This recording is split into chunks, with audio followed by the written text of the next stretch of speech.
Perfect guardian में आपका स्वागत है और हम आपको बताएंगे मालचा महल के बारे में। दिल्ली का एक गुमनाम महल जहां अवध वंश के राजकुमार और राजकुमारी जी रहे हैं, एक गुमनाम जिंदगी। आज हम आपको दिल्ली के एक ऐसे गुमनाम महल के बारे में बताते हैं जिसके बारे में अधिकतर दिल्ली वासी भी नहीं जानते। यह है दिल्ली के दक्षिण रिज के पीड़ों में छुपा मालचा महल, जिसमें पिछले 28 सालों से अवध राजघराने के वंशज राजकुमार रियाज और राजकुमारी सकीना रह गए।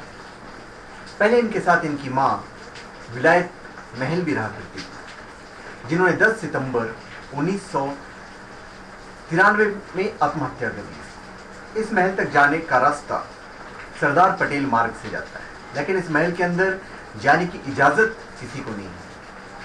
उस महल तक पहुंचने का एकमात्र रास्ता जो है उस पर लोहे का एक ग्रिल लगा हुआ है, जिस पर हल्की सी आहट होते ही कुत्ते भौंकना शुरू कर देते हैं। चारों ओर कटीली तार के बाड़े से घिरे हुए इस महल में उस पत्थर पे लिखा हुआ है रूल्स ऑफ अवध, प्रिंसेस विलायत महल। अभी इस इमारत में न बिजली है न पानी, पर एक टेलीफोन जरूर लगा हुआ है। जहां तक ट्रांसपोर्ट का सवाल है तो इसका नाम सिर्फ एक साइकिल मौजूद है। जब 1985 में विलायत महल यहाँ रहने आई थी तो उनके साथ उनके बच्चों के अलावा 12 कुत्ते और 5 नेपाली नौकर साथ में आए, लेकिन अब महल में राजकुमार, राजकुमारी और सिर्फ कुछ कुत्ते बचे हुए हैं। अब लगभग खंडर हो चुके इस महल का निर्माण आज से 700 साल पूर्व फिरोज शाह तुगलक ने कराया। यह महल उसकी शिकारगाह था। पहाड़ पर बने इस महल में करीब 10 खिड़कियां और दरवाजे हैं, पर इनमें से एक किवाड़ नहीं है। इस चौकोर रूप के महल के हर ओर 6 यानी कुल 24 मेहराब हैं।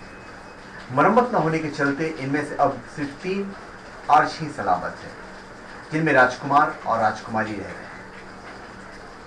अब कहानी विलायत महल के यहां तक पहुंचने की। अब सवाल यह है कि आखिर कैसे विलायत महल लखनऊ छोड़कर वीरान और खंडर हो चुके मालचा महल पहुंचे। इस कहानी की शुरुआत होती है इंदिरा गांधी के प्रधानमंत्री बनने से।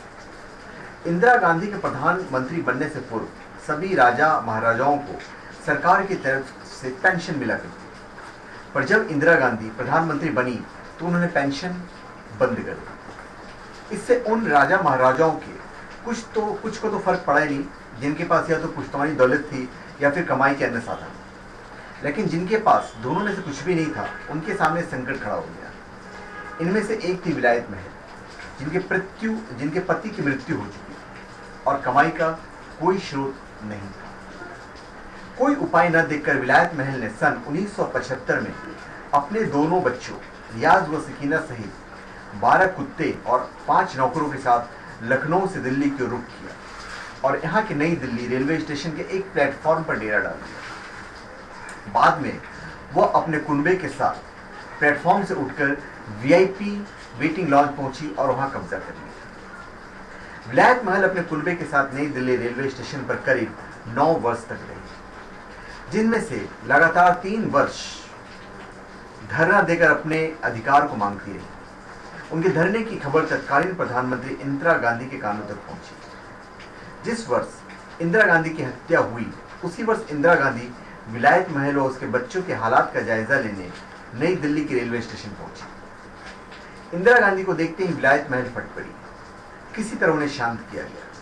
इंदिरा गांधी ने उन्हें कहीं और रहने के लिए ठिकाना उपलब्ध कराने का वचन दिया। विलायत महल की मांग थी कि उन्हें रहने के लिए ऐसी जगह मुहैया कराई जाए जहां आम आदमी उनकी जिंदगी में ताक झांक न कर सके। जगह की तलाश खत्म हुई सरदार पटेल मार्ग स्थित सेंट्रल रिज एरिया में। सेंट्रल रिज एरिया में मालचा महल स्थित है, जो ऊंची पहाड़ी पर तो स्थित है और जंगल से भी घिरा है। यह एक अनजान अस्मात्रक है, जहां के बारे में आज भी दिल्ली के अधिकांश निवासी नहीं जानते। जानकारी के मुताबिक इंदिरा गांधी की मौत के बाद वर्ष 1985 में उनके बेटे व तत्कालीन प्रधानमंत्री राजीव गांधी ने विलायत महल को मालचा महल में रहने के लिए स्वीकृति पत्र प्रदान किया था, जिसमें उन्हें नवाब वाजिद अली शाह का वंशज बताया गया था। अब विलायत महल की आत्महत्या 10 सितंबर 1993 को विलायत महल ने आत्महत्या कर ली थी। कहते हैं कि वो गुमनामी से डिप्रेशन से चली गई थी, इसलिए उन्होंने अपनी अंगूठी के हीरे को तोड़कर खा लिया था। उनके बच्चों ने पहले उन्हें दफना दिया था, लेकिन 1994 में खजाने के लिए उनकी कब्र को खोदने की घटना के बाद उनके बेटे ने निकालकर जला दिया। उनकी राख महल में ही जार में रखी गई। वर्तमान में राजकुमार और राजकुमारी की हालत कैसी है, इसके बारे में कुछ ज्यादा जानकारी नहीं है। दोनों की उम्र इस वक्त 55 साल से ऊपर है। राजकुमार तो फिर भी दिखाई दे जाते हैं जब वो खुद के लिए राशन लाते हैं और कुत्तों के लिए मीट लाने बाहर निकलते हैं, लेकिन वो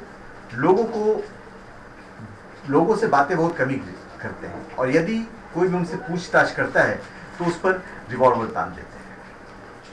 अभी राजकुमारी सकीना महल, उसने किताब लिखी है। राजकुमार और राजकुमारी दोनों ही विलायत में पढ़े हुए हैं और अंग्रेजी उनकी बहुत अच्छी है।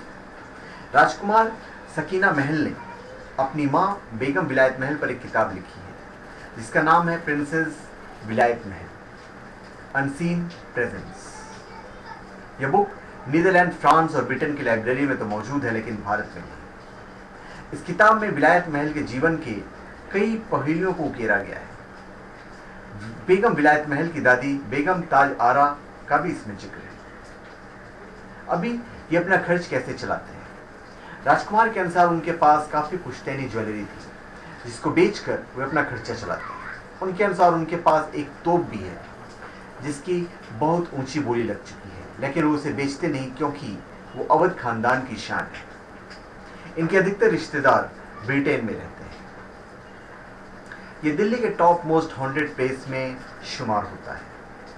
लोगों का मानना है कि बेगम विलायत महल की आत्मा आज भी इस महल में भटकती है और इसीलिए इस जगह को दिल्ली के टॉप हॉन्टेड प्लेस में शामिल किया जाता है। अब यह हॉन्टेड है या नहीं, लेकिन इतना जरूर है कि यह जगह रात को डरावनी और दिन में रहस्यमयी नजर आती है। बीबीसी रिपोर्टर एलेक्स निन्यान को उन्होंने इंटरव्यू दिया था, राजकुमार और राजकुमारी ने। इन दोनों ने एक बार बीबीसी रिपोर्टर को अपने महल में बुलाकर इंटरव्यू दिया था।